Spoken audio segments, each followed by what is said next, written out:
الحمد للواحد بجلاله المتفرد وصلاته دوما على خير الأنام محمد والآل والأصحاب هم معباي عند شدائد واجعل بها أحمد الطاعة بحرز السيد أما بعد فأعوذ بالله من الشيطان الرجيم بسم الله الرحمن الرحيم قد جاءكم من الله نور وكتاب مبين صدق الله العظيم کلمہ شریف کا ذکر کیجیے لا الہ الا اللہ محمد رسول اللہ صلی اللہ تعالی علیہ وسلم۔ ایک مرتبہ نبی اور آل نبی کی بارگاہ میں درود پاک پڑھی، اللہم صلی علی سیدنا مولانا محمد وعلی آل سیدنا مولانا محمد مبارک وسلم صلی اللہ تعالی علیہ وسلم۔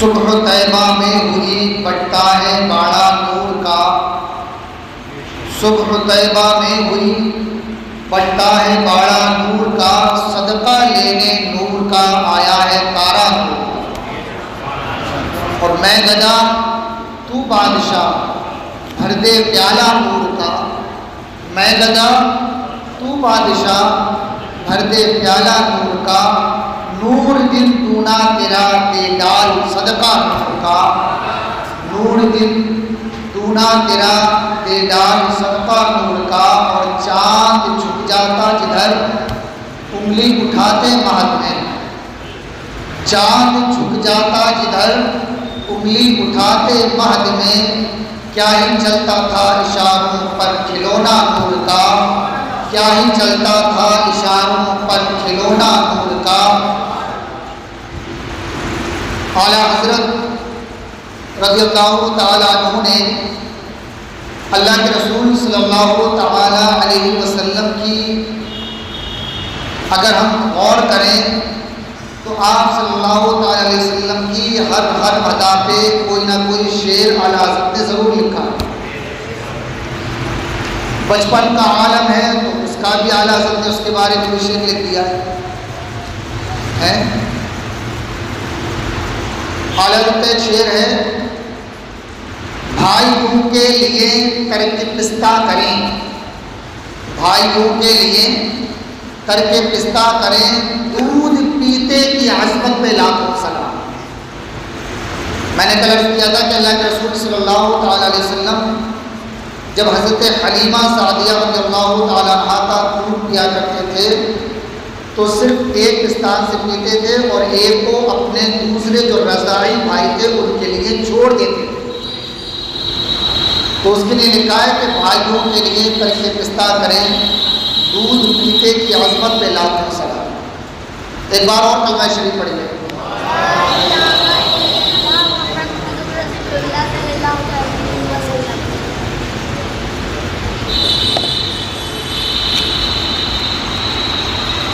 کل جو بیان ہوا تھا وہ حضرت حلیمہ سعدیہ رضی اللہ تعالیٰ عنہا کے اپنی سواری پر سوار ہو کر اللہ کے رسول صلی اللہ تعالیٰ علیہ وسلم کو لے جانے تک کا بیان ہو گیا تھا۔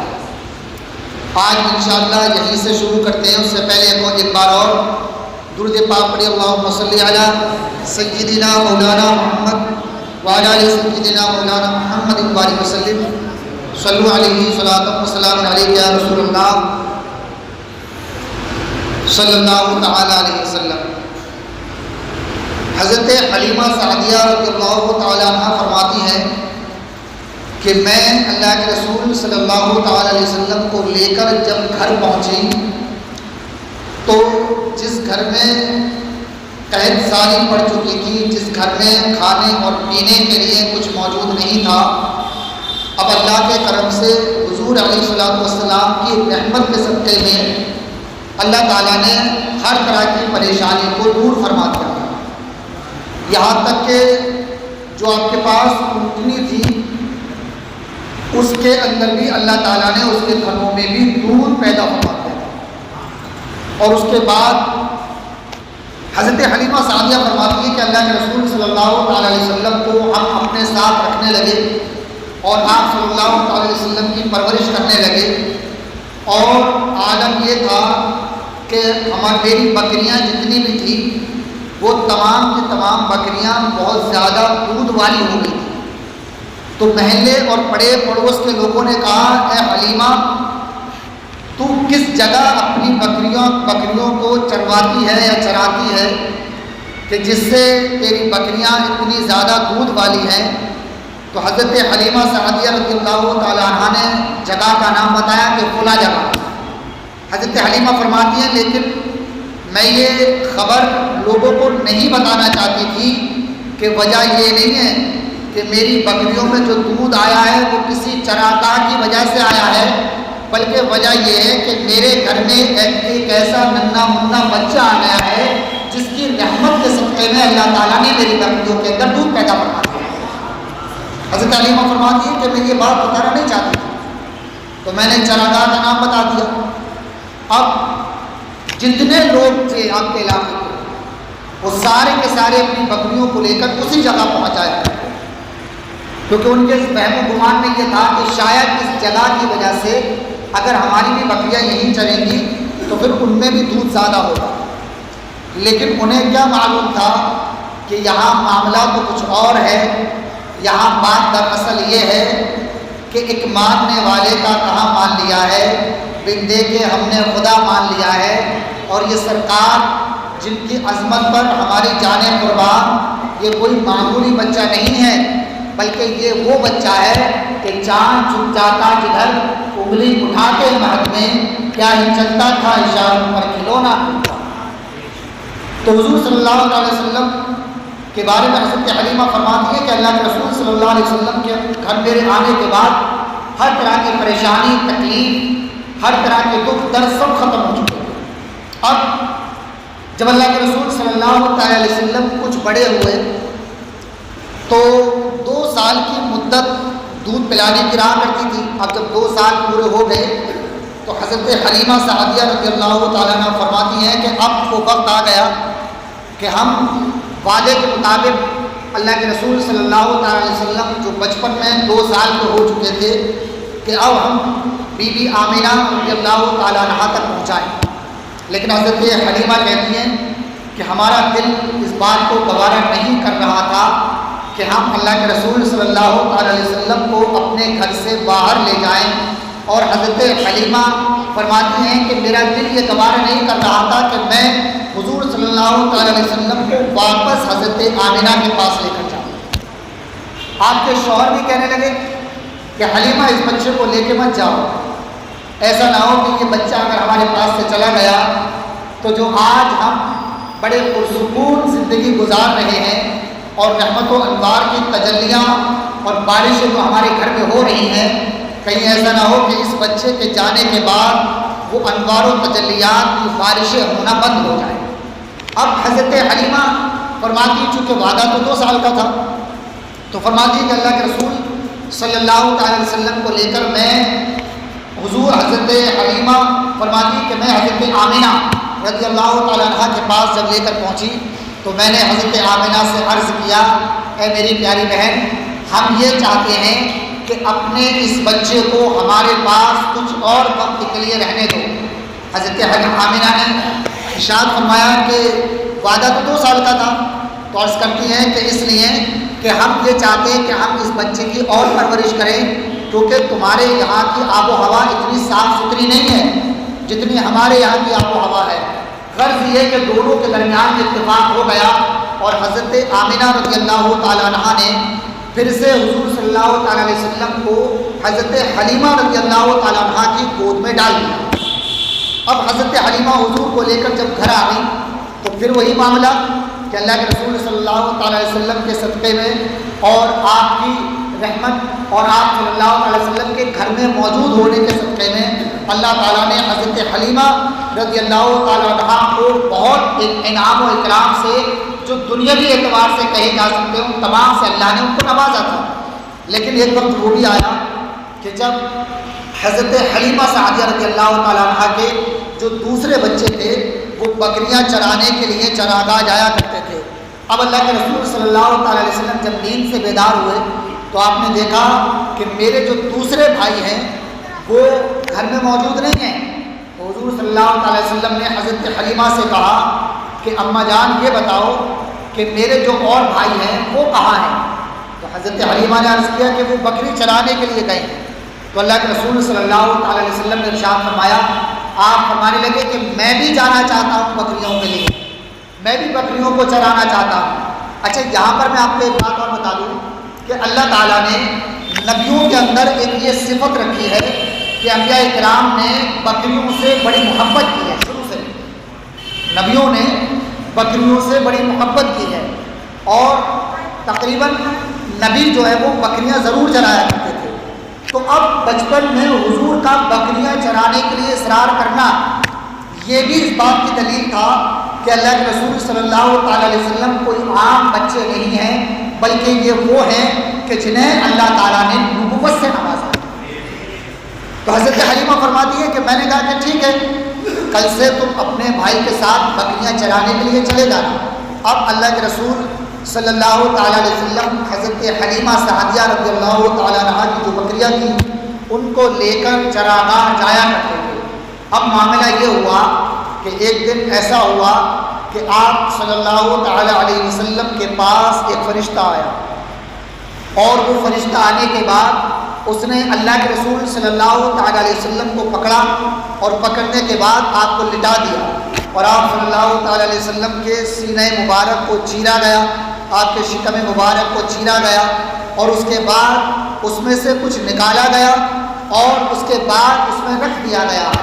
جب یہ معاملہ آپ کے جو دوسرے بھائی تھے رضائی بھائی جب انہوں نے یہ دیکھا تو وہ گھبرا گئے اور دوڑے دوڑے اپنی ماں حضرت حلیمہ کے پاس آئے اور پورا واقعہ عرض کرنے لگے.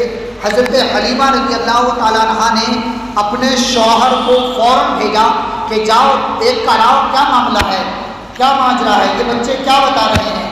اب ان کے شوہر دوڑے دوڑے جب چراگاہ میں آئے تو دیکھتے کیا ہیں کہ اللہ کے رسول صلی اللہ تعالیٰ علیہ وسلم ایک کونے پر بیٹھے ہوئے ہیں اور آپ بالکل خاموش ہیں، آپ افسردہ ہیں، آپ بالکل خاموشی کے عالم میں ہیں، کسی طرح کا کوئی کلام نہیں کر رہے یا کسی طرح کوئی نظر نہیں دوڑاتے.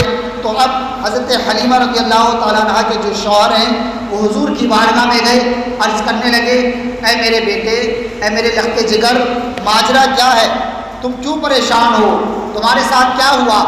اللہ کے رسول صلی اللہ تعالیٰ علیہ وسلم نے ارشاد فرمایا کہ ابھی میرے پاس ایک شخص آیا جو سفید پوشاک میں تھا اور میں نے دیکھا کہ وہ آنے کے بعد اس نے میرے سینے کو، میرے پیٹ کو چاک کیا، میرے پیٹ کو چیرا اور چیرنے کے بعد اس نے میرے اندر سے کچھ نکالا اور نکالنے کے بعد پھر اس کو میرے پیٹ کے اندر اس کو داخل کر دیا. اب جب انہوں نے یہ بات سنی تو وہ گھبرا گئے. انہیں یہ لگا کہ کہیں ایسا تو نہیں ہے کہ ان کے ساتھ کوئی عاصمی معاملہ ہے یا کوئی جناتی معاملہ ہے. یہ تو ایک عجیب و غریب چیز تھی کیونکہ آج تک انہوں نے کوئی ایسا معاملہ نہیں سنا تھا. اب یہ دوڑے دوڑے اللہ کے رسول صلی اللہ تعالی وسلم کو اپنی گود میں لے کر حضرت حلیمہ یعنی اپنے گھر کی طرف روانہ ہوئے اور جیسے ہی گھر پہنچے تو حضرت حلیمہ سعدیہ رضی اللہ تعالی عنہ کو پورا ماجرا بتایا کہ حلیمہ معاملہ ایسا ہوا ہے ان کے ساتھ، کہیں ایسا تو نہیں کہ ان کے ساتھ کوئی عاصمی معاملہ ہے، ان کے ساتھ کوئی جناتی معاملہ ہے، ہمیں ڈر لگ رہا ہے شاید اب ہم ان کی کما حق حفاظت نہیں کر پائیں گے، ہم ان کی صحیح طور پر پرورش نہیں کر پائیں گے، ہم ان کی حفاظت نہیں کر پائیں گے، ہمیں کچھ ڈر لگ رہا ہے.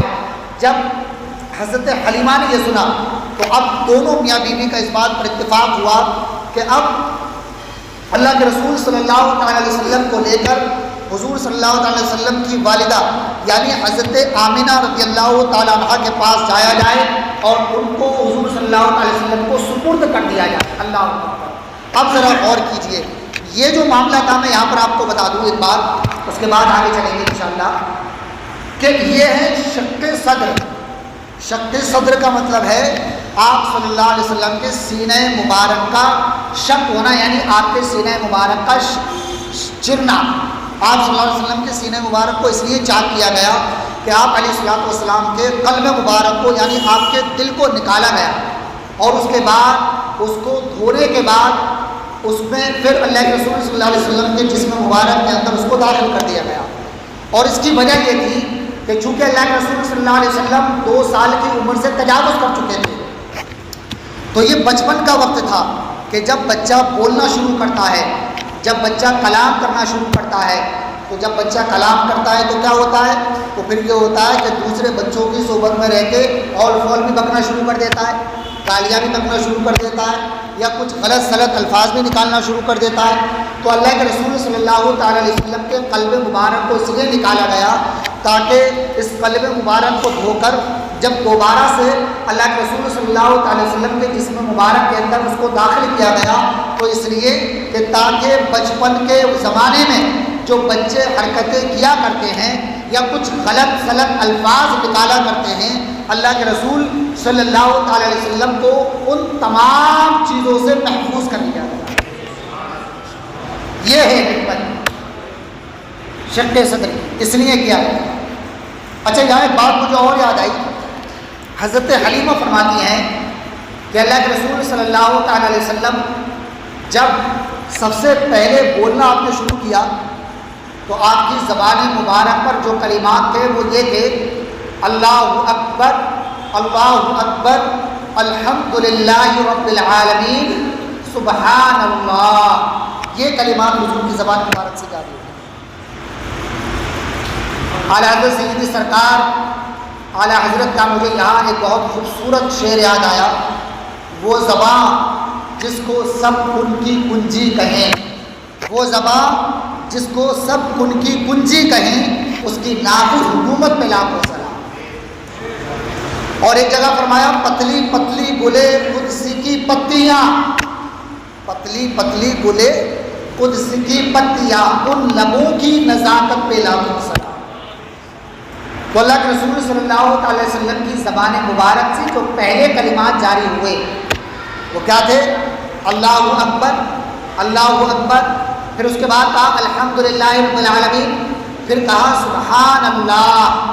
یہ کلمات جاری ہوئے۔ ایک بار ذرا بتائیے کیا کلمات تھے؟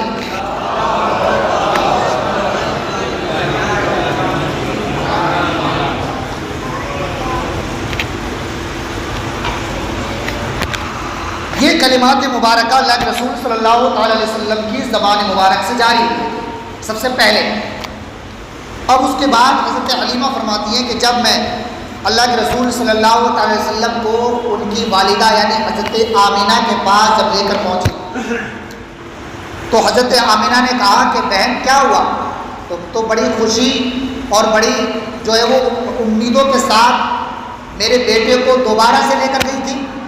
تو یہ کہہ رہی تھی کہ ہمیں اور اپنے تمہارے بچے کی پرورش کرنا ہے، ہمیں اور رکھنا ہے۔ یہ کیا ہوا؟ تم کیوں واپس لے کر آ گئی؟ تو اب حضرت حلیمہ سعدیہ رضی اللہ تعالیٰ عنہا نے پوری بات ذکر کی اور اس کے بعد عرض کرنے لگی کہ ہمیں ڈر ہے کہ کہیں ایسا نہ ہو کہ اس بچے کے ساتھ کوئی آسیبی معاملہ ہو، کوئی جناتی معاملہ ہو۔ اس ڈر کی وجہ سے ہم آپ کے پاس آپ کے بچے کو سپرد کرنے کے لیے آ گئے۔ اللہ اکبر۔ جب حضرت آمینہ رضی اللہ تعالی عنہا نے جب یہ سنا تو آپ جلال میں آ گئے اور ارشاد فرمایا: میری بہن حلیمہ سنو، ایسا ہرگز نہیں ہو سکتا، میرے بیٹے کو نہ کوئی جادوئی اثر ہو سکتا ہے، نہ کوئی آسیب ہو سکتا ہے، نہ کوئی جناتی اثر ہو سکتا ہے۔ میں یہ بات اتنے وثوق سے اس لیے کہہ رہی ہوں کہ جب یہ بیٹا میرے شکم میں تھا، جب یہ میرے پیٹ میں تھا، تو عالم یہ تھا کہ اس کے نور سے ایسی روشنی نکلی تھی کہ وہ نور ایسا تھا کہ جس نور کے اندر اتنی زیادہ تیزی تھی کہ اس نور سے بس رات سارے محلات جگمگا گئے تھے۔ تو یہ کیسے ہو سکتا ہے کہ جسے اللہ نے اتنا متبرک بنایا ہو اسے کوئی آسیبی اثر کیسے ہو سکتا ہے؟ بہرحال حضرت آمینہ رضی اللہ تعالیٰ عنہ کی آغوش میں اللہ کے رسول صلی اللہ علیہ وسلم کو سپرد کر کے حضرت حلیمہ اب واپس ہو گئے۔ اب اس کے بعد حضرت آمنہ رضی اللہ تعالیٰ عنہ نے حضور صلی اللہ تعالی وسلم کی پرورش کی، اور جب آپ کی 6 سال کی عمر شریف ہو گئی تو حضرت آمنہ جو آپ کی والدہ کریمہ ہیں ان کا بھی انتقال ہو گیا۔ حضرت حلیمہ تو چھوڑ کے چلی گئی تھی۔ اب حضرت آمنہ رضی اللہ تعالیٰ عنہ کا جو وصال ہوا تو اس وقت حضور کی عمر شریف کتنی تھی؟ 6 سال۔ اب 6 سال کی جو عمر ہوتی ہے تو وہ کتنی کم عمر ہوتی ہے۔ 6 سال کی عمر شریف میں اللہ کے رسول صلی اللہ تعالیٰ علیہ وسلم کی والدہ یعنی حضرت آمنہ رضی اللہ تعالیٰ عنہا کا وصال ہو گیا۔ اب یہاں پر میں آپ کو ایک بات اور عرض کروں، وہ یہ ہے کہ کچھ لوگ یہ کہتے ہیں کہ اللہ کے رسول صلی اللہ تعالیٰ علیہ وسلم کے جو والدین ہیں یعنی حضرت عبداللہ اور حضرت آمنہ، ان دونوں کے لیے یہ کہتے ہیں کہ اللہ کے رسول صلی اللہ تعالیٰ علیہ وسلم کے جو والدین ہیں یہ ایمان کی حالت پر ان کا انتقال نہیں ہوا تھا، یعنی یہ کہتے ہیں نعوذ باللہ کہ یہ مومن نہیں تھے۔ اللہ بھلا بتاؤ، اللہ کے رسول صلی اللہ تعالیٰ علیہ وسلم کے والدین کریمین اور ایمان والے نہ ہوں، ایسا کیسے ہو سکتا ہے؟ بلکہ عالم یہ ہے، تحقیق اس بات پر ہے اور مشہور قول بھی یہی ہے اور اس پر جمہور علماء کا اتفاق ہے کہ اللہ کے رسول صلی اللہ تعالی علیہ وسلم کے صرف والدین ہی نہیں بلکہ اللہ کے رسول صلی اللہ علیہ وسلم کے والدین سے لے کے اور حضرت آدم علیہ نبینا علیہ السلام والسلام تک جتنے بھی آپ کے آباء و اجداد ہیں تمام کے تمام مسلمان ہیں، مومن ہیں۔ اتنا فرق ہے کہ حضور کی تشریف آوری سے پہلے مسلمانوں کو، ایمان والوں کو موحد کہا جاتا تھا۔ میں نے کل بتایا تھا، موحد توحید کو ماننے والے، اللہ کو ایک ماننے والے۔ تو حضرت عبداللہ اور حضرت آمنہ چونکہ ان کے پاس اللہ کے رسول صلی اللہ علیہ وسلم نے ان سے اعلان نبوت تو نہ کیا نا، یعنی حضور نے ان کو نہیں بتایا کہ میں نبی ہوں، اور حضرت عبداللہ کا تو آپ کی پیدائش سے پہلے ہی وصال ہو گیا تھا، تو ان کو کیسے بتاتے؟ اس لیے حضور صلی اللہ تعالی وسلم کی جب آپ نے اعلان نبوت فرمایا تھا اس وقت سے پہلے ہی ان دونوں کا وصال ہو گیا۔ تو جب ان دونوں کا وصال ہو گیا تو اس لیے حضور نے ان کو تبلیغ نہ کی، لیکن اس کا مطلب ہرگز یہ نہیں ہے کہ وہ مومن نہیں تھے، وہ مومن تھے۔ میں نے آپ کو بتایا کہ حضرت عبداللہ رضی اللہ تعالی عنہ جو تھے وہ بھی بہت زیادہ نیک اور پرہیزگار، اللہ سے ڈرنے والے تھے، اسی لیے تو آپ کے جو والد تھے حضرت عبداللہ کے والد حضرت عبد المطلب، اسی لیے تو وہ اپنے بیٹے حضرت عبداللہ کے لیے ایک ایسی لڑکی کی تلاش میں تھے کہ جو بہت زیادہ نیک اور پارسا بھی ہو۔ بھائی نیک اور پارسا اسی کا باپ تلاش کرے گا نا کہ جو ایمان والا ہو بچہ، جو ایمان والا نہیں ہوگا تو اس کے لیے ایمان والی کو کیوں تلاش کیا جائے؟ اچھا یہاں پر میں آپ کو ایک چیز اور بتاؤں، اس کے بارے میں امام جلال الدین سیوطی رحمۃ اللہ تعالی علیہ نے کئی رسالے اور کئی کتابیں لکھی ہیں اس بارے میں کہ اللہ کے رسول صلی اللہ علیہ وسلم کے والدین کریمین مومن تھے، ایمان والے تھے، موحد تھے۔ اور اسی تعلق سے ہمارے سیدی سرکار اعلی حضرت عظیم البرکت عظیم المرتبت مجدد دین و ملت الشاہ العلامہ الشیخ المحدث الفقیہ المجتہد امام احمد رضا خان فاضل بریلوی رحمۃ اللہ تعالی علیہ نے اس بارے میں ایک کتاب مستقل لکھی جس کا نام لکھا شمول الاسلام لآباء الکرام، جس میں یہ مکمل طور پر اعلیٰ حضرت نے ثابت کر کے دکھایا کہ اللہ کے رسول صلی اللہ علیہ وسلم کے جو والدین ہیں وہ دونوں کے دونوں موحد تھے، اور صرف والدین ہی نہیں بلکہ والدین کے ساتھ ساتھ ان کی نسل کے جتنے آباء و اجداد حضرت آدم علیہ السلام تک پہنچتے ہیں وہ تمام کے تمام مومنین ہیں اور وہ تمام کے تمام موحد ہیں۔ اچھا ایک حدیث پاک میں یہ بھی آیا ہے کہ اللہ کے رسول صلی اللہ تعالی علیہ وسلم حجۃ الوداع کے موقع پر حضرت عائشہ فرماتی ہے کہ آپ اپنی سواری سے اترے اور والدین کریمین کے قبروں پر جب پہنچے تو وہاں جانے کے بعد جب جا رہے تھے تو آپ افسردہ تھے، رنجیدہ تھے، لیکن جب واپس آئے تو آپ خوش تھے۔ حضرت عائشہ فرماتی ہے کہ میں نے عرض کیا رسول اللہ صلی اللہ تعالی علیہ وسلم ماجرا کیا ہے؟ آپ گئے تو افسردہ تھے، لیکن جب واپس آ رہے ہیں تو آپ خوش ہیں. تو اللہ کے رسول صلی اللہ تعالیٰ علیہ وسلم نے ارشاد فرمایا عائشہ وجہ یہ ہے کہ میں نے اللہ سے اپنے والدین کے لیے دعا کی, اللہ نے میرے والدین کو زندہ فرمایا اور زندہ فرمانے کے بعد انہوں نے میرے ہاتھ پر ایمان کو قبول کیا, مجھے نبی تسلیم کیا اور اس کے بعد پھر اللہ تعالیٰ نے ان کو موت عطا فرمائی اور ان کا وصال ہوا, پھر وہ اپنی قبروں میں چلے گئے. تو میں خوش اس لیے ہوں کہ اللہ نے میرے والدین کو ایمان کی دولت عطا فرمائی. تو ایسے بھی مان لیجئے کہ حضور صلی اللہ علیہ وسلم نے خود بتا دیا کہ ایمان میرے اوپر بھی لے کر آئے. پہلے تو مومن تھے ہی, اس کے ساتھ ساتھ حضور صلی اللہ علیہ وسلم پر بھی ایمان لائے. اب کوئی یہ کہہ سکتا ہے کہ بھئی یہ کیسے ہو جائے گا کہ انتقال کے بعد کوئی زندہ ہو جائے؟ ارے آپ تو یہ تو دیکھ رہے ہیں کہ زندہ ہو جائے, مگر یہ نہیں دیکھ رہے کہ زندہ کرنے والا کون ہے. حضرت عیسیٰ علیہ السلام نے بھی تو زندہ کیے نا مردے. حضرت ابراہیم علیہ السلام نے بھی زندہ کیے پرندوں کو. جب آپ نے اللہ سے عرض کیا مولا یہ کیسا معاملہ ہے کہ تم مردے کو زندہ کرتا ہے, یہ کیسے ہو جائے گا؟ تو اللہ نے ارشاد فرمایا اولم تؤمن, کیا تم ایمان نہیں لاتے اس بات پر, کیا تمہیں یقین نہیں ہے؟ تو عرض کرنے لگے قال بلا, کیوں نہیں ہے اللہ, مجھے یقین ہے. ولکن لیطمئن قلبی, مگر میں اس لیے چاہتا ہوں دیکھنا تاکہ میرا دل اور زیادہ مطمئن ہو جائے, اطمینان قلب کے لیے. تو اللہ رب العزت نے ارشاد فرمایا ابراہیم 4 پرندوں کو لاؤ. وہ پرندے لائے, اس کے بعد اللہ نے فرمایا کہ ان کو ذبح کرو. ذبح کیا گیا, پھر اللہ نے کہا کہ ان کے بوٹی بوٹی کرو. حضرت ابراہیم علیہ السلام نے ان کا قیمہ کر ڈالا اور اس کے بعد اللہ نے ارشاد فرمایا کہ ان کو الگ الگ جگہوں پر رکھ دو. حضرت ابراہیم علیہ السلام نے ان پرندوں کو الگ الگ جگہوں پر قیمہ مکس کرنے کے بعد الگ الگ جگہوں پر رکھ دیا. اور پھر اس کے بعد حضرت ابراہیم کو حکم ہوا کہ اب تم پرندے کو نام لے لے کے پکارو. اب جیسے حضرت ابراہیم نے نام لے کر پکارا تو اللہ کے حکم سے ابراہیم علیہ السلام کی آواز پر لبیک کہتا ہوا جس پرندے کا نام لے کر پکارتے تھے وہ پرندہ زندہ ہو کر اڑنا شروع کر دیا.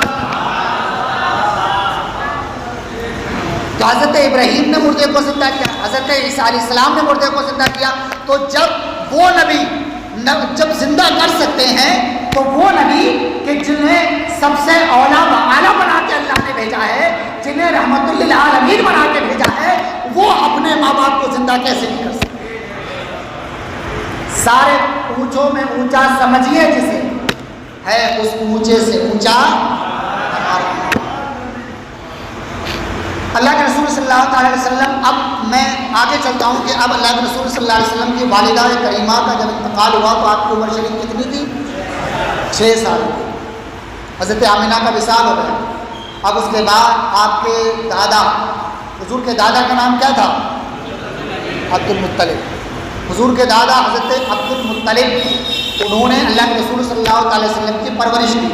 کتنے سال؟ 2 سال تک. 2 سال تک پرورش کی. اب جب اللہ کے رسول صلی اللہ علیہ وسلم کی عمر شریف 8 سال ہو گئی, اب حضرت عبد المطلب کا بھی انتقال ہو گیا. اللہ توجہ ہے, دیکھیں ذرا, اللہ تعالیٰ نے حضور صلی اللہ علیہ وسلم کو دنیا میں لوگوں سے بے نیاز رکھا. اللہ کو یہ بھی دکھانا تھا کہ میرا نبی محتاج نہیں ہے, مختار ہے. اب جب 8 سال کی آپ کی عمر شریف ہوئی تو آپ کے دادا جان حضرت عبد المطلب کا بھی انتقال ہو گیا, ان کا بھی وصال ہو گیا.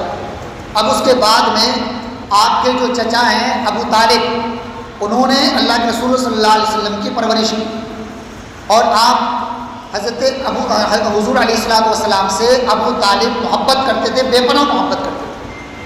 اب اللہ کے رسول صلی اللہ تعالیٰ علیہ وسلم جب حضور صلی اللہ تعالیٰ علیہ وسلم بڑے ہونے لگے تو اللہ کے رسول صلی اللہ تعالیٰ علیہ وسلم کے جو چچا ہیں ابو طالب, انہوں نے حضور صلی اللہ تعالیٰ علیہ وسلم کو تجارت کے لیے ملک شام بھیجا. آپ تجارت کے لیے گئے اور تجارت میں بڑے سکسیس رہے, آپ سکسیسفل رہے, آپ نے بڑی زبردست ترقی کی. اور لوگ حیرت میں اس قدر حیرت میں تھے کہ ایک شخص عرب کا ایسا ہے کہ اگر اس کے ساتھ تجارت کی جائے تو نہ تو وہ جھوٹ بولتا ہے, نہ وہ کسی کو دھوکہ دیتا ہے, نہ وہ چوری کرتا ہے، نہ وہ دغا بازی کرتا ہے، نہ کسی طرح کا فریب کرتا ہے، نہ جھوٹ بولتا ہے، نہ لوگوں کو پریشان کرتا ہے، نہ قرض لینے کے بعد وعدہ خلافی کرتا ہے۔ غرض کے عرب کے اندر یہ بات مشہور ہو گئی تھی کہ عرب میں ایک محمد نامی ایک ایسا شخص ہے کہ جس کے اندر دنیا میں جتنے عیوب ہیں ان تمام عیوب میں سے کوئی عیب پایا ہی نہیں جاتا۔ سیدی حسان رضی اللہ تعالیٰ عنہ ارشاد فرماتے ہیں خلقت مبرئا من کل عیب کأنک قد خلقت کما تشاء۔ اے اللہ کے رسول صلی اللہ تعالیٰ علیہ وسلم، آپ تمام عیب سے پاک و صاف پیدا کیے گئے، کوئی عیب نہیں ہے آپ کے اندر۔ اور پھر فرمایا حضرت حسان بن ثابت رضی اللہ تعالیٰ عنہ نے کہ اللہ کے رسول صلی اللہ تعالیٰ علیہ وسلم گویا جیسا حضور چاہتے تھے اللہ نے آپ کو ویسا ہی بنایا۔ یہ میرے نبی کی شان ہے۔ اس وقت تو آپ نے اعلان نبوت نہ کیا تھا۔ اور ایک بات یہاں میں آپ کو اور عرض کروں کہ حضور صلی اللہ تعالیٰ علیہ وسلم نے اس وقت اعلان نبوت نہیں کیا تھا، لیکن آپ تمام طرح کی شرکیہ اور رسومات سے دور رہتے تھے۔ اور نوجوان لڑکے جس طرح کی حرکتیں کرتے ہیں، عیاشی، مکاری، دغابازی، جھوٹ، گھومنا پھرنا، مٹر گستی کرنا، بازاروں میں کھانا، مارکیٹوں میں گھومنا، حضور علیہ الصلوۃ والسلام ان تمام چیزوں سے دور تھے۔ اور اس کے ساتھ ساتھ اللہ کے رسول صلی اللہ تعالیٰ علیہ وسلم اپنا اکثر وقت اللہ کی عبادت اور اللہ کو راضی کرنے میں گزارا کرتے ہیں۔ حضور صلی اللہ تعالیٰ علیہ وسلم نے اب جب آپ کی عمر شریف اتنی ہو گئی کہ آپ کا نکاح کر دیا جائے تو ابو طالب نے اللہ کے رسول صلی اللہ تعالیٰ علیہ وسلم کے لیے لڑکی تلاش کرنا شروع کی۔ اب معاملہ یہ تھا کہ عرب کا ہر خاندان یہ چاہتا تھا کہ محمد صلی اللہ علیہ وسلم کے ساتھ ہماری لڑکی کی شادی ہو جائے۔ وجہ ایک تو یہ کہ اللہ کے رسول صلی اللہ تعالیٰ علیہ وسلم بہت زیادہ خوبصورت، حسین و جمیل، آپ کی زلف مبارک دیکھے تو الگ ہیں، آپ کے گوش مبارک دیکھے تو وہ بالکل الگ، اور آپ کی زبان مبارک کا تو عالم کیا سبحان اللہ ہے۔ اگر آپ کو اعلیٰ حضرت رضی اللہ تعالیٰ عنہ کا جو سلام ہے نا لکھا ہوا، اور حضور علیہ الصلوۃ والسلام کی ایک ایک چیز پر جو اعلیٰ حضرت نے کلام کیا، اشعار لکھے ہیں، جب وہ پڑھیں گے نا تو آپ کو انداز ہوگا کہ واقعی اعلیٰ حضرت نے اس انداز میں اس کو پرویا ہے، اس انداز میں اس کو پرویا ہے کہ جب آپ اس میں ڈوب کر، عشق میں ڈوب کر جب ان اشعار کو پڑھتے ہیں تو ایسا محسوس ہوتا ہے کہ جیسے اللہ کے رسول علیہ الصلوۃ والسلام کا جلوہ ہماری نگاہوں کے سامنے موجود ہے۔ ایک ایک چیز پر گفتگو کیا جائے، وقت اتنا نہیں ہے کہ گفتگو کی جائے۔ المختصر یہ کہ اللہ کے رسول صلی اللہ تعالیٰ علیہ وسلم کی وفاداری، آپ کی سچائی اور آپ کی تجارت میں مہارت، اور آپ صلی اللہ تعالیٰ علیہ وسلم کے ہر طرح کے معاملے میں وفاداری اور سچائی کا عالم اور اس کا ڈنکا جب عرب کی گلی گلی میں گونجا تو حضرت خدیجۃ الکبریٰ رضی اللہ تعالیٰ عنہا، ہم سب کی ماں حضرت خدیجہ رضی اللہ تعالیٰ عنہا، یہ وہ تھی کہ آپ صلی اللہ علیہ وسلم سے پہلے آپ کے 2 نکاح ہو چکے تھے، یعنی پہلا نکاح ہوا، شوہر کا انتقال ہو گیا تھا، پھر اس کے بعد میں دوسرا نکاح ہوا، اس شوہر کا انتقال ہو گیا، اب یہ بیوہ تھی، عدت گزر چکی تھی، بیوہ تھی، اور ان کے پاس مال بھی تھا تو یہ تجارت دوسروں سے کرایا کرتے تھے۔ ایک موقع ایسا بھی آیا تھا کہ انہوں نے اللہ کے رسول صلی اللہ تعالی علیہ وسلم سے تجارت بھی کرائی تھی، اور جب تجارت کرائی تو انہوں نے اپنے غلام کو ان کے حضور کے ساتھ بھیجا تھا، تو اللہ کے رسول صلی اللہ تعالی علیہ وسلم جب واپس آئے سفر سے تجارت کے تو اس غلام نے اللہ کے رسول علیہ الصلوۃ والسلام کی خصوصیات اور آپ کی صفات کا حضرت خدیجۃ الکبریٰ رضی اللہ تعالیٰ عنہا سے تذکرہ کیا، اور جب تذکرہ کرنے لگے تو وہ کہنے لگے کہ میں نے دیکھا کہ جب محمد صلی اللہ علیہ وسلم آگے بڑھتے تو ایسا محسوس ہوتا کہ جیسے بادل ان کے لیے سائبان بنا ہوا تھا، جیسی دھوپ شدت کی ہوتی بادل ان کے لیے سایہ بن جاتا اور دھوپ کی شدت اور اس کی تپش انہیں محسوس نہیں ہوتی۔ حضرت خدیجہ حیرت میں پڑ گئی۔ اب جب انہوں نے حضور کی یہ خصوصیات کو سنا، اور عرب کے اندر تو ویسی حضور کی وفاداری اور آپ کی سچائی کا ڈنکا بجا ہوا تھا، لوگ آپ کو امین اور صادق کہہ کر پکار رہے تھے۔ لوگ کہہ رہے تھے آج تک ہم نے انہیں جھوٹ بولتے دیکھا ہی نہیں، آج تک کبھی ہم نے انہیں غداری، جھوٹ، دغا، کسی بھی طرح کے کوئی عیب پر کبھی دیکھا ہی نہیں۔ اب حضرت خدیجہ الکبریٰ رضی اللہ تعالیٰ عنہا نے اللہ کے رسول صلی اللہ تعالیٰ علیہ وسلم کے گھر اپنا پیغام بھیج دیا۔ اللہ اب ابو طالب کو جب یہ خبر ملی تو ابو طالب نے اللہ کے رسول صلی اللہ علیہ وسلم کے جو خاندانی تھے ان کے ساتھ مشورہ کیا کہ خدیجہ کا پیغام آیا ہے، بھتیجے کے لیے کیا کیا جائے۔ مشورہ ہوا اور اتفاق رائے یہ بیٹھی کہ ٹھیک ہے نکاح کر دیا جائے، وہ عورت نیک صالح ہیں اور پرہیزگار عورت ہے۔ اب آپ اندازہ لگائیں کہ اللہ کے رسول صلی اللہ تعالیٰ علیہ وسلم نے جو پہلا نکاح کیا وہ اس عورت کے ساتھ کیا کہ جو بیوہ تھی۔ لوگ کہتے ہیں کہ حضور صلی اللہ علیہ وسلم نے کئی شادیاں کی، ایسا نہیں ہے کہ حضور کا مقصد کئی شادیاں کرنا تھا، بلکہ وجہ یہ تھی کہ اللہ کے رسول صلی اللہ تعالیٰ علیہ وسلم نے ان عورتوں کو گلے لگایا، ان عورتوں کا مقام بتایا کہ جن عورتوں کو عرب کے لوگ ذلیل کیا کرتے تھے اور ان کو منحوس سمجھا کرتے تھے، اور عالم یہ تھا کہ اگر کسی عورت کا شوہر انتقال کر جایا کرتا تھا تو یہ کہا کرتے تھے کہ یہ ڈائن ہے، اس نے اپنے شوہر کو کھا لیا۔ یہ عالم تھا اس وقت۔ تو اللہ کے رسول صلی اللہ تعالیٰ علیہ وسلم نے اس رسم کو دور کرنے کے لیے سب سے پہلے بیوہ سے نکاح کیا۔ جبکہ بیوہ سے نکاح کرنے کو عرب کے لوگ مایوس سمجھتے تھے، برا سمجھتے تھے، لیکن حضور نے سب سے پہلا جو نکاح کیا وہ کس سے کیا؟ بیوہ عورت سے کیا۔ اور ایک بات اور بتاؤں میں آپ کو، حضور صلی اللہ تعالیٰ علیہ وسلم نے جو کئی شادیاں کی اور کئی نکاح کیے تو ان میں اکثر جو نکاح حضور کے ہوئے وہ بیوہ عورتوں سے ہوئے۔ اچھا یہاں ایک بات مجھے یاد آئی اور وہ یہ ہے کہ حضور صلی اللہ تعالیٰ علیہ وسلم کے لیے لوگ یہ کہتے ہیں کہ اللہ کے رسول صلی اللہ تعالیٰ علیہ وسلم نے کئی نکاح کیے تھے۔ میں آپ کو یہاں ایک بات بتاؤں، آپ فرض کر لیجئے کہ آپ کے شہر کے اندر کوئی ایسا شخص ہو جو بہت زیادہ متبرک ہو اور پتہ چل جائے کہ ہاں یہ اللہ کا بہت زیادہ مقرب بندہ ہے، یا لوگوں میں یہ پتہ چل جائے، یہ مشہور ہو جائے پورے شہر کے اندر کہ ایک لڑکا ایسا نوجوان ہے کہ اس میں کسی طرح کا کوئی عیب ہے ہی نہیں، نہ جھوٹ بولتا ہے، نہ دغا بازی کرتا ہے، نہ چوری کرتا ہے، کسی طرح کا کوئی عیب نہیں، بڑا نیک ہے، بڑا خوبصورت ہے، کوئی عیب ہے ہی نہیں اس کے اندر، تو بتاؤ کہ ہم میں سے ہر شخص یہ نہیں چاہے گا کہ ہمارے گھر اس کی شادی ہو جائے؟ کون نہیں چاہے گا؟ جب یہ اعتراض کیا گیا تو جواب دینے والے نے جواب دیا، اعتراض کرنے والی ایک عیسائی عورت تھی اور اس نے کہا کہ تمہارے پیغمبر نے تو ایک چھوٹی بچی کے ساتھ نکاح کیا، حضرت عائشہ کے ساتھ، تو جب تمہارے پیغمبر اتنے مہان ویکتی تھے تو انہوں نے ایک چھوٹی بچی کے ساتھ نکاح کیوں کیا؟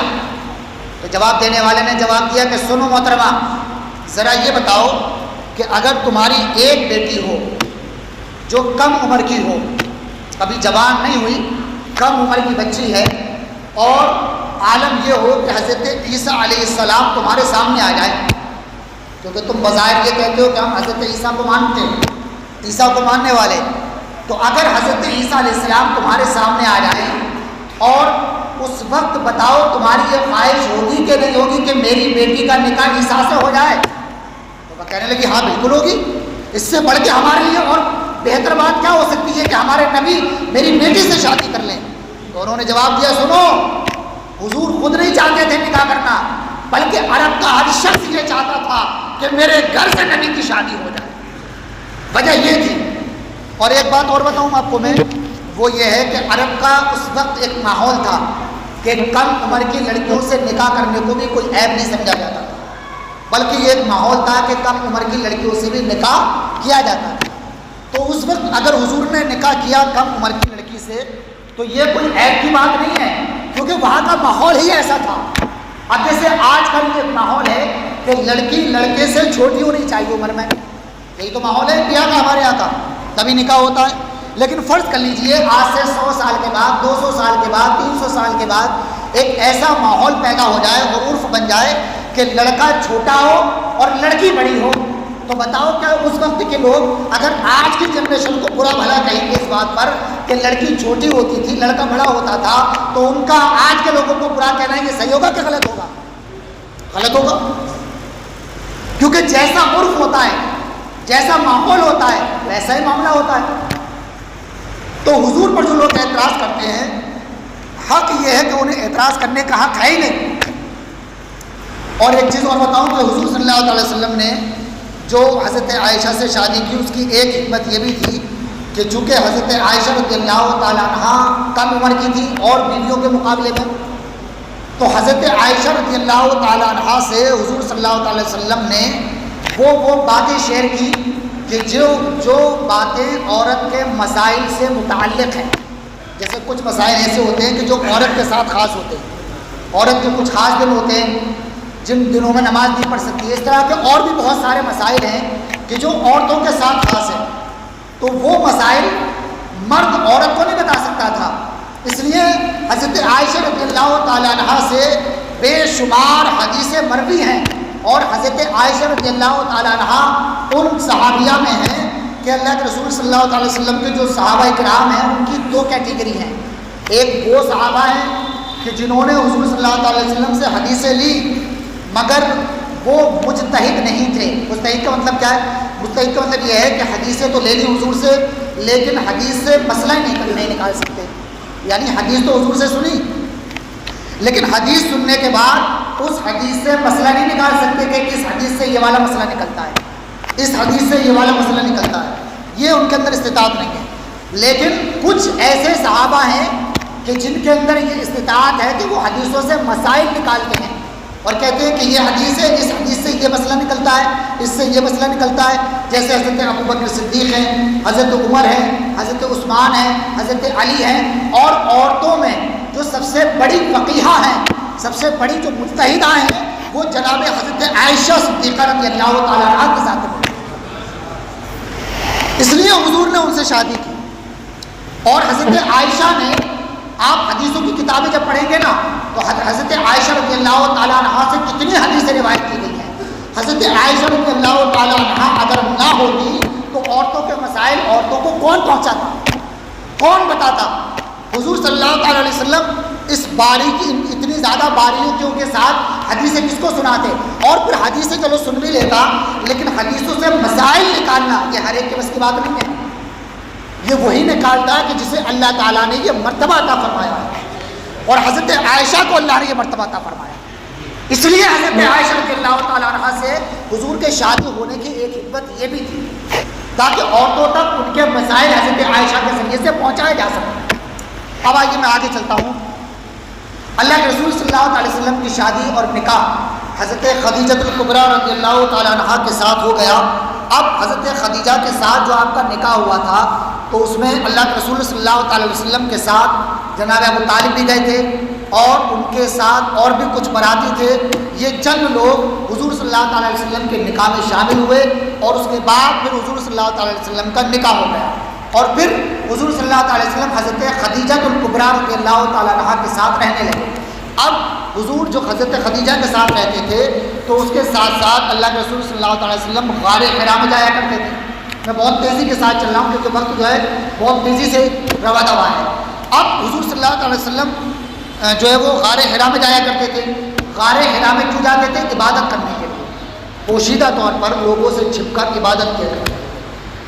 غار حرا میں کبھی کبھی کئی دن ہو جایا کرتے تھے عبادت کرتے کرتے۔ ایک وقت وہ آیا کہ جب حضرت جبریل آئے اللہ کے رسول کی بارگاہ میں، اللہ اکبر، اور آنے کے بعد عرض کرنے لگے اقرا محمد پڑھو۔ اللہ کے رسول صلی اللہ علیہ وسلم نے ارشاد فرمایا میں نہیں پڑھوں گا۔ کچھ لوگ اس کا ترجمہ یہ کرتے ہیں کہ میں پڑھنے والا نہیں، یعنی میں پڑھا لکھا نہیں ہوں، نعوذ باللہ من ذالک۔ حضور پڑھے لکھے نہیں ہیں۔ وَعَلَّمَكَ مَا لَمْ تَكُن تَعْلَمْ وَكَانَ فَضْلُ اللَّهِ عَلَيْكَ عَظِيمًا۔ قرآن کہتا ہے اور اللہ نے تمہیں وہ سب کچھ سکھا دیا، پڑھا دیا، بتا دیا جو نبی تم نہیں جانتے تھے، اور یہ اللہ نے تم پر بڑا فضل ہے۔ تو جس کا معلم خود خدا ہو اسے کوئی بھلا پڑھا سکتا ہے، اور اگر کوئی اور پڑھاتا، اگر کوئی نبی کا استاد ہوتا تو وہ معلوم ہے کیا کہتا؟ وہ کہتا کہ ہاں آج نبی جو ہے وہ اتنے بڑے مرتبے کو پہنچ گئے مگر میں ان کا استاد ہوں. تو یہ کیسے گوارا ہو سکتا تھا کہ نبی کا کوئی استاد بنے اور یہ کہے کہ میں نبی کا استاد ہوں؟ اس لیے اللہ تعالیٰ نے آپ صلی اللہ علیہ وسلم کے اوپر سے استادی کا معاملہ ختم کر دیا. آپ کا کوئی استاد ہے ہی نہیں. وَعَلَّمَكَ مَا لَمْ تَكُن تَعْلَمُ. اللہ نے آپ کو سکھایا. اب حضرت جبریل نے کہا اقرا، حضور پڑھیے. اللہ کے رسول نے فرمایا ما انا بقاری، میں نہیں پڑھوں گا. حضور نہیں پڑھ رہے. 3 بار کہا گیا اقرا اقرا اقرا، لیکن حضور نہیں پڑھ رہے. اب تینوں مرتبہ میں حضرت جبریل نے حضور کو زور سے جو ہے وہ معانقہ کیا، زور سے دبا لیا، اپنے سینے سے لگا. اب اللہ کے رسول صلی اللہ علیہ وسلم جیسے ہٹے تو حضور صلی اللہ علیہ وسلم پر ایک عجیب کیفیت طاری ہو گئی. اور جب تیسری مرتبہ کے بعد حضرت جبریل نے کہا اقرأ بسم ربک الذی خلق، اپنے اس رب کے نام سے پڑھیے جس نے کائنات کو پیدا کیا ہے. اب اللہ کے رسول صلی اللہ تعالیٰ علیہ وسلم نے پڑھنا شروع کیا. معلوم یہ ہوا کہ حضور کا جو نہ پڑھنا تھا وہ اس لیے تھا کیونکہ وہاں رب کا نام نہیں تھا، وہاں جبریل بول رہے تھے. تو نبی نے اس لیے نہ پڑھا کہ لوگ یہ نہ کہے کہ جبریل نبی کا استاد ہے. حضور نے اگر پڑھا ہے تو رب کے نام سے پڑھا ہے تاکہ لوگوں کو یہ معلوم ہو جائے کہ نبی کا اگر کوئی استاد ہے تو وہ صرف اللہ ہے، اللہ ہے، اللہ ہے. خدا کے علاوہ کوئی نبی کا استاد ہے ہی نہیں. اب تک جبریل پڑھ نہیں رہے تھے اور اب جب پڑھنا شروع کیا تو حضور نے رک نہیں رہے. حضور نے 5 آیات پڑھی اور یہ 5 پہلی آیات تھی جو حضور پر نازل کی گئی. اب اس کے بعد اللہ کے رسول صلی اللہ تعالیٰ علیہ وسلم دوڑے دوڑے گھر آئے. حضرت خدیجہ کبریٰ سے پورا ماجرا ذکر کیا. اب حضرت خدیجہ نے جب یہ سنا تو حضرت خدیجہ سے حضور کہنے لگے اے خدیجہ مجھے اپنی جان کا خوف ہو رہا ہے، کہیں ایسا نہ ہو کہ میرا انتقال ہو جائے. تو حضرت خدیجہ کبریٰ رضی اللہ تعالیٰ عنہ، سبحان اللہ، بیوی ہو تو ایسی ہو، سبحان اللہ، زور سے کہو سبحان اللہ. بیوی اگر ایسے مل جائے تو کیا کہنے ہیں. حضرت خدیجہ نے ارشاد عرض کیا یا رسول اللہ صلی اللہ تعالیٰ علیہ وسلم، آپ نے لوگوں کے ساتھ اچھا معاملہ کیا ہے، آپ نے کبھی کسی کو ستایا نہیں، آپ نے لوگوں کی پریشانیاں دور کی ہیں، آپ نے مفلسوں کا ساتھ دیا ہے. میرا دل یہ کہتا ہے، میرا یقین یہ کہتا ہے کہ اللہ تعالیٰ آپ کے ساتھ کبھی کوئی غلط معاملہ کر ہی نہیں سکتا. اگر پریشانی میں بیوی اچھی طرح دلجوئی کرتی ہے تو بڑا سکون ملتا ہے کہ نہیں. اب حضرت خدیجہ نے جب یہ کہا اس کے بعد عرض کرنے لگی کہ چلو میرے ساتھ چلو. اب حضور علیہ الصلوۃ والسلام کو لے کر حضرت خدیجہ اپنے چچا زاد بھائی حضرت ورقہ بن نوفل کے پاس لے کر گئے. کس کے پاس؟ ورقہ بن نوفل. کس کے پاس؟ زور سے بولیے. ورقہ بن نوفل ان کے پاس گئے. یہ کون تھے؟ یہ پہلے عیسائی تھے، مطلب یہ عیسائی تھے چونکہ حضور علیہ الصلوۃ والسلام نے اس وقت اعلان نبوت نہیں کیا تھا. تو اب یہ عیسیٰ علیہ السلام کے مذہب پر قائم تھے اور یہ زبردست عالم تھے، توریت کے انجیل کے زبردست عالم تھے. اور ان کا عالم یہ تھا کہ ان کی عمر اتنی زیادہ ہو گئی تھی کہ یہ بالکل بوڑھے ہو چکے اور نابینا بھی تھے. اب حضرت خدیجہ جب حضور کو لے کر پہنچی اور ان سے حضور علیہ الصلوۃ والسلام نے پورا واقعہ ذکر کیا اور یہ بھی بتایا کہ میرے پاس ایسے ایسے ایک شخص آیا. تو حضرت خدیجہ کبریٰ نے جب اپنے چچا زاد بھائی کے پاس لے جا کر حضور کے ذریعے سے یہ بات کہی اور حضور نے پوری بات بتائی تو حضرت ورقہ بن نوفل رضی اللہ تعالیٰ عنہ کہنے لگے اے کاش میں اس وقت ہوتا کہ جب تم اعلان نبوت کرو گے، اے کاش میں اس وقت زندہ ہوتا اور میں جوان ہوتا کہ جب تمہیں تمہاری قوم، تمہارے شہر، تمہارے ملک سے نکال دی اللہ. تو حضور کہنے لگے کیا ایسا بھی ہو سکتا ہے کہ میری قوم مجھے میرے شہر سے نکالے؟ عرض کرنے لگے ہاں، کیونکہ جس نے اعلان نبوت کیا، جس نے اللہ کی طرف لوگوں کو بلایا، اس کو اس کے شہر سے لوگوں نے نکالا، ان کو ستایا گیا. اب اس کے بعد انہوں نے کہا کہ آپ صلی اللہ آپ جو ہے وہ آپ کی وہ صفات ہیں اور وہ معاملات ہیں کہ جو میں نے کتابوں کے اندر پڑھا ہے کہ دوسرے نبیوں کے ساتھ یہ معاملہ ہوا. اب حضور صلی اللہ تعالیٰ علیہ وسلم کو کچھ تسلی ہوئی اور اس کے بعد پھر حضور صلی اللہ تعالیٰ علیہ وسلم جب دوبارہ ایک مرتبہ جب جا رہے تھے، راستہ سے گزر رہے تھے تو حضرت جبریل آسمان اور زمین کے درمیان ایک کرسی نما چیز پر بیٹھے ہوئے تھے اور آپ نے حضور علیہ الصلوۃ والسلام نے جیسے حضرت جبریل کو دیکھا تو اللہ کے رسول صلی اللہ تعالیٰ علیہ وسلم پر ایک رعب سا طاری ہو گیا. اور پھر حضرت جبریل نے اللہ کے رسول صلی اللہ تعالیٰ علیہ وسلم کو ایک آیت پڑھ کے سنائی وَأَنذِرْ عَشِيرَتَكَ الْأَقْرَبِينَ۔ اس سے پہلے حضور صلی اللہ تعالیٰ علیہ وسلم جب گھر پہنچے تو حضرت خدیجہ سے ارشاد فرمایا زملونی زملونی زملونی، مجھے چادر اڑا دو، مجھے چادر اڑا دو، مجھے چادر اڑا دو، مجھے کمبل اڑاؤ یا مجھے کمبل اڑاؤ۔ جب حضرت خدیجہ سے یہ کہا تو حضرت خدیجہ الکبریٰ رضی اللہ تعالیٰ عنہ نے فوراً اللہ کے رسول علیہ السلام کو چادر اڑایا، کیونکہ حضور کو ٹھنڈ لگ رہی ہے، شدت کی ٹھنڈ لگ رہی ہے۔ اس کے بعد قرآن پاک کی آیات نازل ہوئیں، یا ایھا المدثر، اور یہ قول کے مطابق یا ایھا المزمل، قم، اے چادر اوڑھنے والے کھڑے ہو جاؤ اور لوگوں کو ڈر سناؤ۔ یہ آیات نازل ہوئی تو اللہ کے رسول صلی اللہ تعالیٰ علیہ وسلم نے پوشیدہ طور پر 3 سال تک لوگوں کے درمیان میں آپ صلی اللہ علیہ وسلم نے تبلیغ کی اور لوگوں کو ایمان اور اسلام کی طرف دعوت دی۔ کتنے سال تک؟ 3 سال تک پوشیدہ طور پر کی تھی۔ اور ان 3 سالوں میں حضرت ابوبکر، نوجوانوں میں جو حضرت ابوبکر آدمیوں میں جو آزاد آدمی تھے ان میں سب سے پہلے ایمان لانے والے کون ہیں؟ حضرت ابوبکر صدیق۔ عورتوں میں حضرت خدیجہ، اور نوجوانوں میں حضرت علی رضی اللہ تعالیٰ عنہ، اور غلاموں میں حضرت زید۔ یہ لوگ تھے جو سب سے پہلے ایمان لائے۔ اس کے بعد پھر ان لوگوں کے بعد اور لوگ بھی ایمان لاتے گئے اور ایک لمبی قطار مومنین کی ہو گئی، کئی سارے لوگ مسلمان ہو گئے۔ 3 سال تک آپ نے پوشیدگی کے ساتھ لوگوں کے درمیان میں تبلیغ کی، اور اس کے بعد اللہ تعالیٰ نے قرآن پاک میں ارشاد فرمایا، قرآن کی آیت نازل ہوئی وَأَنذِرْ عَشِيرَتَكَ الْأَقْرَبِينَ، کہ اپنے قریبی رشتہ داروں کو ڈراؤ۔ اب اللہ کے رسول صلی اللہ تعالیٰ علیہ وسلم ایک پہاڑی پر کھڑے ہوئے اور تمام قریش کے لوگوں کو دعوت دی، تمام لوگوں کو دعوت دی، اور لوگ جھوک در جھوک آنے لگے، اکٹھے ہو گئے۔ پھر اللہ کے رسول صلی اللہ تعالیٰ علیہ وسلم نے ارشاد فرمایا، اے لوگوں، اگر میں یہ کہوں کہ فلاں پہاڑی کے پیچھے کچھ لوگ ہیں جو تم پر حملہ کرنے والے ہیں، تو کیا تم میری بات کا یقین کرو گے یا میری بات کو جھٹلاؤ گے؟ تو عرض کرنے لگے، اے محمد، ہم نے تمہیں امین جانا، ہم نے تمہیں سچا جانا، کبھی تم جھوٹ بولتے ہی نہیں ہو، کبھی امانت میں خیانت کرتے ہی نہیں ہو، ہم تمہاری بات کو ضرور قبول کریں گے۔ اس کے بعد حضور علیہ السلام نے ارشاد فرمایا کہ سنو، اللہ کی طرف چلے آؤ، اللہ پر ایمان لاؤ، اس لیے کہ اگر تم اللہ پر ایمان نہیں لاؤ گے تو اللہ تعالیٰ تمہیں عذاب میں گرفتار کر دے گا، عذاب الہی میں تمہیں گرفتار ہونا پڑے گا۔ اب جب لوگوں نے اس طرح کی باتیں حضور سے سنی تو وہ غیظ و غضب میں آ گئے، اور اول فول الفاظ حضور کے لیے وہ بولنے لگے، بکنے لگے، یہاں تک کہ ابو لہب جو حضور کا چچا تھا، ابو لہب، وہ بھی جو ہے وہ غیظ و غضب میں آ گئے، غصے میں آ گئے، اور یہ سارے کے سارے لوگ جو ہے وہ واپس چلے گئے، مگر چند لوگ وہ تھے کہ جنہوں نے حضور علیہ السلام کی دعوت کو قبول کیا اور اللہ کے رسول صلی اللہ تعالیٰ علیہ وسلم پر ایمان بھی لے آئے۔ اب اس کے بعد جب یہ لوگ چلے گئے واپس، یہ دوسرا دور تھا اسلام کی دعوت کا۔ اب جو تیسرا دور آتا ہے، تیسرا دور وہ آیا کہ جب اللہ تعالیٰ نے حکم دیا کہ محبوب اب کھلا اور عام طور پر ایمان کی دعوت ہو۔